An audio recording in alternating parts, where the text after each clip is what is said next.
Isang siklista ang sugatan matapos mahagip ng van sa Las Piñas City. Pinaghahanap pa ang driver ng van. Yan ang unang balita ni Bam Alegre. Masdan ang CCTV footage na ito, nakita ang utility van sa gilid ng kalsada sa Barangay Talon 1, Las Piñas. Pagdampas nito sa kanto ng isang subdivision, nahagip ng van ang bisikleta na agad natumba.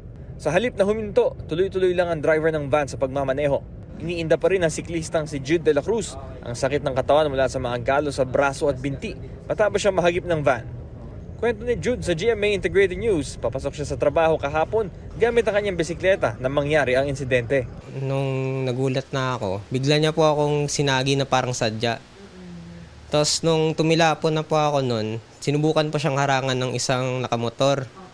Kumbaga, gusto siya na siyang kausapin about sa kung bakit ganun di man lang siyang tumigil. Pero yung ginawa niya po sa motor, parang gusto na rin po sanang gitgitin sa gilid. Kahit na may mga sugat, pinili daw niya magbisikleta sa barangay hall ng Talon 1 para humingi ng tulong.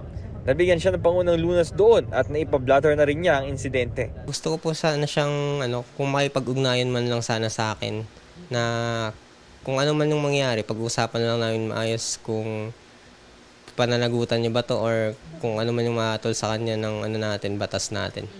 Ayon sa pamunuan ng barangay, desidido rin daw magreklamo ang biktima sa pulis. Ang CCTV ay napakalaking tulong, lalo na sa komunidad ng ating lungsod, na dito kasi nakikita lahat ng mga pangyayari. Tulad ng nangyari kanina, na hindi natin nalaman kung sino talagang nakabangga. Nung review natin ang CCTV, nakita natin pati plate number. Talagang ma-identify natin kung sino yung nakabangga doon sa siklista natin. Kapag nagsampa na ang reklamo sa pulisya, maaari na humingi ng tulong sa Land Transportation Office ang siklista para matukoy ang may-ari ng van.